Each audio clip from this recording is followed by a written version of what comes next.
अच्छा, इस पे एक और भी है, जिस तरह से अभी सवेरा बात कर रहे हैं सर, बाबर और रिजवान के ओपनिंग पेयर के हवाले से लोग भी अपनी राय का इजहार कर रहे हैं। लोग भी ये कहते हैं कि क्या उनका क्या ख्याल है, तो लोगों की राय भी है। खान साहब क्या ख्याल है, बता लीजिए। आवाम क्या कहती है आवाम क्या कहती है जी बाबर और रिजवान के ओपनिंग पेयर के बारे में, ये ज़रा सुने।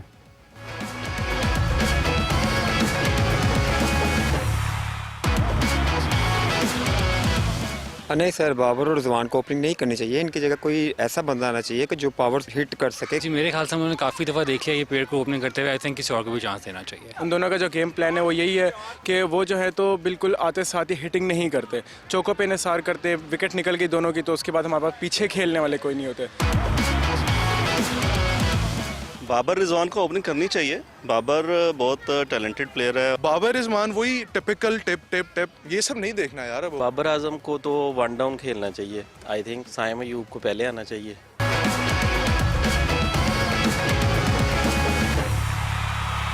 रऊफ साहब, ओपनिंग पेयर चेंज करना ही कामयाबी की तरफ बढ़ सकता है पाकिस्तान। अगर नहीं करते हैं तो फिर यही नताइज रहेंगे। मतलब ये सवाल हम 3 साल पहले भी आपसे पूछते, 2 साल पहले भी आपसे पूछते, आज भी पूछ रहे हैं आपसे। और ये मेरा ख्याल है कि अगले 2 साल के बाद भी आप ये सवाल पूछ रहे होंगे। क्योंकि देखें कि आपने इन दो के लिए और काफ़ी ज़्यादा जो आपका ये नहीं है कि पाकिस्तान के जो डोमेस्टिक स्ट्रक्चर है या पाकिस्तान के सिस्टम में कोई आउटस्टैंडिंग प्लेयर नहीं है कि जो पाकिस्तान को रिप्रेजेंट नहीं कर सकता।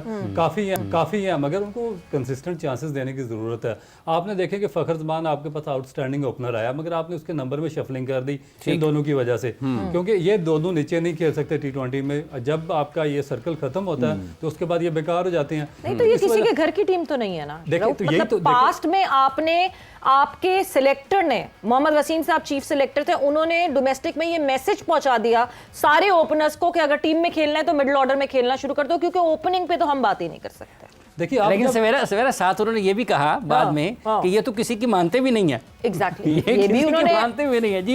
ये डेफिनेट पावर किसने दी है? प्लेयर पावर कौन बनाता है? पाकिस्तान क्रिकेट बोर्ड बनाता है ना। जब आपकी हाई लेवल पे मैनेजमेंट कमजोर होगी तो उसके बाद फिर आपके प्लेयर्स पावर डेवलप होगी, क्योंकि जब आपकी जो हाई मैनेजमेंट है वो अगर स्ट्रांग हो तो वो प्लेयर पावर डेवलप ही नहीं होने देते। वो तो मेरिट पर चांसेस देते हैं। अगर आप मेरिट पर खेल रहे हैं तो आप ठीक है खेलते जाएं, अगर नहीं मेरिट पर खेल रहे हैं और अगर आप पाकिस्तान के जो इंटरेस्ट हैं वो डैमेज हो रहे हैं तो फिर आप किसी के जो पर्सनल इंटरेस्ट है उनको सपोर्ट करने के लिए तो आपने सपोर्टिंग स्टाफ साथ नहीं रखा हुआ है। जो आपके हेड कोच होते हैं, मैनेजमेंट होती है, मैनेजर होते हैं, उनकी यही ड्यूटी होती है ना कि वो आगे प्रॉपरली रिपोर्ट्स लिख कर दें कि भाई इसकी वजह से आपका नेशनल इंटरेस्ट सफर हो रहा है। उसकी सिर्फ ये दोनों नहीं है, ये तो पूरा एक ग्रुप लेकर चलते रहे ना। मैं तो ग्रुप लेकर 6 बंदों की परफॉर्मेंस आपको गिनवा सकता हूँ जो बगैर किसी परफॉर्मेंस के 4-4 5-5 साल 3-3 फॉर्मेट खेलते रहे। और फिर जो हमारी स्ट्रेटजी थी वो ये नहीं थी कि हमने किस प्लेयर को किस फॉर्मेट में ट्राई करना है। जो अब हसन अली की मैं सबसे बड़ी आपको एग्जांपल देता हूँ कि उसने साउथ अफ्रीका के खिलाफ 10 आउट किए उसमें कराची में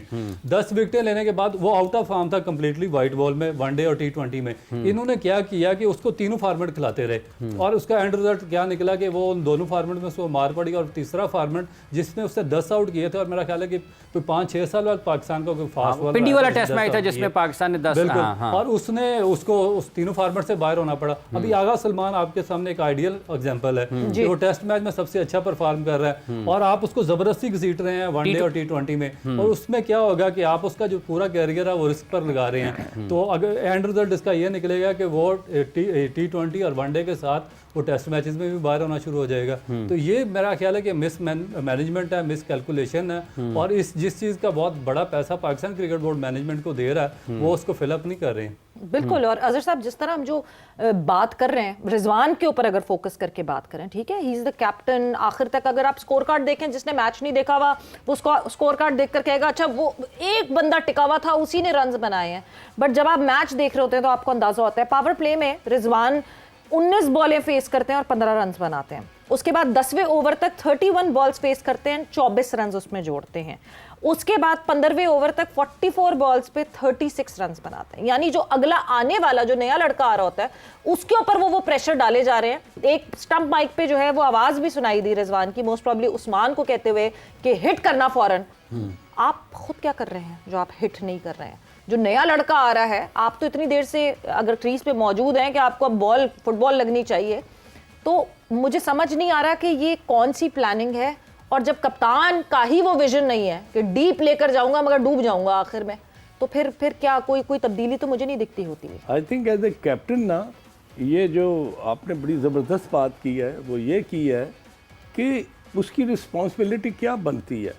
उसकी रिस्पॉन्सिबिलिटी ऑक्यूपेशन ऑफ क्रीज नहीं है। Exactly his job as a captain और उसकी रन्स करने की जो रफ्तार है वो एक किस्म का एक उसको एग्जीक्यूट करना है अपने प्लान को, और जब वो नहीं करेगा एज ए कैप्टन ना, तो आप अगर मुझे कहेंगे हिट मार के आउट हो, तो मैं अगर हिट मार के आउट हो गया तो उसके बाद क्या होगा कि ड्रेसिंग रूम में आप आके मुझ पर उंगली नहीं उठा सकते, because being a captain you need to put an example in front of all those 10 players. अब रिजवान का जो प्रॉब्लम क्या आ गया है कि अगर आप पहला बॉल फेस करते हैं और आप फिर आखिरी ओवर तक जाते हैं तो फिर आपको क्रॉस द लाइन लेके जाना है। एग्जैक्टली नो डाउट कि उसने कोशिश की, मगर कब की, जबकि हमारी होने के बाद हमारी जो आस्किंग रेट था वो 15 पर चला गया था। अब अच्छा खान साहब, कथा कलामी की बात चाहूँगा, आस्किंग रेट 15 पर चला गया। रऊफ साहब, ये क्या मसला है इसका कि ये जैसे अभी खान साहब ने, ये जिम्मेदारी नहीं है कि उसने क्रीज पर जमे रहना है, रन्स भी करना है, ये क्यों नहीं हो पाता? आस्किंग रेट क्यों 15 पर जाता है कि जब आप 9.110 से शुरू करते हैं और 15 पर चला जाता है? देखिए मेरा ख्याल है कि जब इनको, मैं बार बार इसीलिए बात करता हूँ कि इनको डोमेस्टिक में डालना चाहिए। ये आपने बहुत बड़े सुपरस्टार्स बना दिए, इतने हैं नहीं है जो हमारे पास में सुपरस्टार्स रहे हैं, उनका अगर आप फर्स्ट क्लास रिकॉर्ड इनके साथ कंपेयर करें तो इनका बिल्कुल जीरो के बराबर है। किसी के 100 सेंचुरियाँ, किसी की 86 सेंचुरीज हैं, किसी की 90 सेंचुरीज। फर्स्ट क्लास में तो शोएब मलिक खेल रहे हैं, मैन ऑफ द मैच। बिल्कुल वो खेल रहे हैं, और ये फर्स्ट क्लास क्रिकेट ऐसा प्लेटफॉर्म है जो आपको सिचुएशन को कंट्रोल करना सिखाता है, आपको अपने नर्व्स को कंट्रोल करना सिखाता है, आपको मैच कंट्रोल करना सिखाता है, आपको पता चलता है कि आपने जो रन्स एवरेज है उसको किस तरीके से मेंटेन करना और लेकर चलना।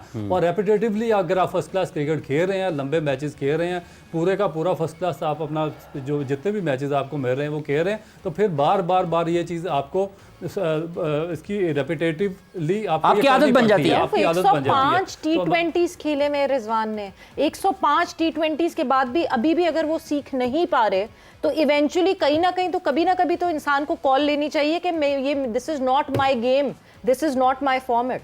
और सवेरा ये सारे इंटरनेशनल मैचेस होंगे, 105 इंटरनेशनल मैचेस हैं। फर्स्ट क्लास खेली अच्छी खासी रिजवान ने खेली, 120 फर्स्ट क्लास मैचेस हैं रिजवान। तो देखिए फिर उसके बावजूद if he is not learning तो खत्म हो गया ना। अब एक कोई पॉइंट तो आएगा जिस पे कहेंगे अच्छा जी he is not made for T20, move on.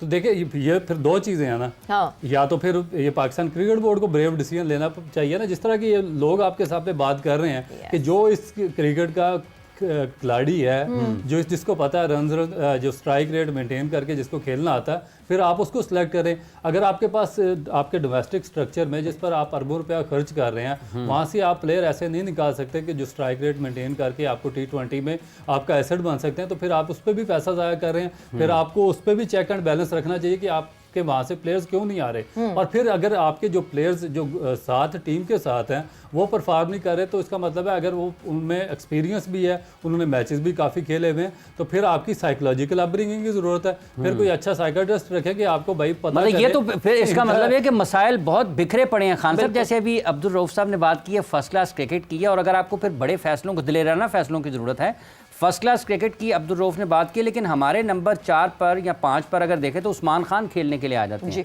तो वो उनका भी वही हाल है। तो ये क्या है, कैसे फिर इसका क्या मकसद है, ये कैसे बढ़ेगा?